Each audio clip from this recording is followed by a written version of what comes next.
তোমরা সবাই জানো যে কালকে আমরা ডিজিটাল কিচেন আপুর বাসায় গেছিলাম। তো আপু আমাদেরকে কি কি দিছে এটাই তোমাদেরকে দেখাবো।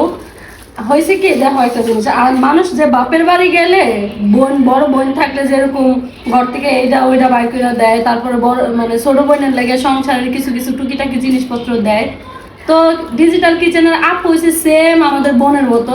একটা বড় বোন যেরকম করে না, সেও কিন্তু সেম ওরকম আদর করে। তারপরে ভাইয়াও আমাদেরকে অনেক আদর করে। এই দেখেন কি দিছে আমরা সংসারের জিনিস। এই যে দুইটা, এগুলা কি বলে, চামচই তো বলে না, এটা চামচ। তারপরে এটা হচ্ছে খুরসুনি কয় আমাদের দেশে, আমি আমার দেশের ভাষায় গেলাম। তারপরে এই যে কাঁটা চামিচ, তারপর পায়েস খাওয়ার চামিচ দিছে আমার হ্যাঁ। তারপরে এই যে বাটি দিছে, আমাদের কিন্তু আছে, এগুলা দিছে কি লেগা, এগুলো স্মৃতি হিসাবে রাখার লেগা। তারপরে এই যে প্লেটটা দিছে, গ্রামে চলে যাব বলছে তো গ্রামে যাই এগুলো ব্যবহার করবো আর আমার কথা মনে পড়ে এই কারণে দিছে যে আরো অনেক কিছু দিতে চাইছে। আচ্ছা, আমার ভাত খাওয়ার জন্য কোন প্লেটটা দিছে? এই যে এটা দিছে নয়নের ভাত খাওয়ার লেগা।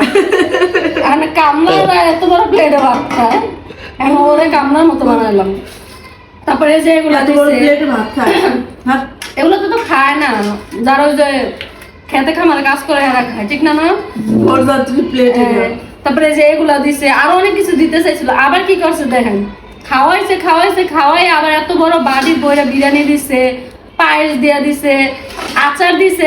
আপনারা তো সবাই জানেন যে ডিজিটাল কিচেনে এখন আচারও পাওয়া যায়। তো আপু আমাদেরকে 2 কেজির মতো আচার চাপা শুটকির দিছে, কথাটা কইলা না? আবার চেপা শুটকির ভর্তা। আচ্ছা যাই হোক, এগুলা আপু যখন বলতেছে যে এগুলো আমি দিতেছি তো করে, কারণ একটা মানুষ যদি আমার একটা জিনিস দেয়, এটাকে আমি আনবো না, ওটাকে আমি রাইখে আসবো? এটার লেগে আমার মানুষ কল লাগে যে আপু খাই আমার সেদিনকে কিনে না, আমার কেউ কোনো জিনিস খাওয়ালে আমি মানা করি না। এটা হচ্ছে আমার একটা কি বলে, ভালো গুণ। এটা হচ্ছে আমার একটা ভালো গুণ যে কেউ কোনো জিনিস খাওয়ালে আমি ওরা মানা করি না, আমি নিয়ে আসি। আর আমার মানে কথা নিয়ে কিন্তু অনেকে অনেক বাজে কমেন্ট করেন। আমি হচ্ছে আমার দেশের ভাষায় কথা কই, আমার দেশের মানুষ এমনি কয়, নরসিংদীর মানুষ। কারণ আমি কি করবো, আমার বাসায় এরকমই আসবো। আমি এখন বাতলি এসে কি কই বিরিয়ানি ও 4-5 বার খেয়াল আছে, দেখেন কত আমার দুষলো। হ্যাঁ, কি লিগা মানা করলে কি হইতো, কি লিগা নেওয়া লাগবো? অথচ জামাই 4-5 বার খাইছে, আর আমি মাত্র একবার খাইছি দুপুরে ঘুম থেকে উঠা। আমি 4-5 বার খেয়েছি, তুমি দেখছো? তুমি তো এই মাত্র ঘুম থেকে উঠছো। খাই নাই, মিশা না। বলবি না। রাইতে আমি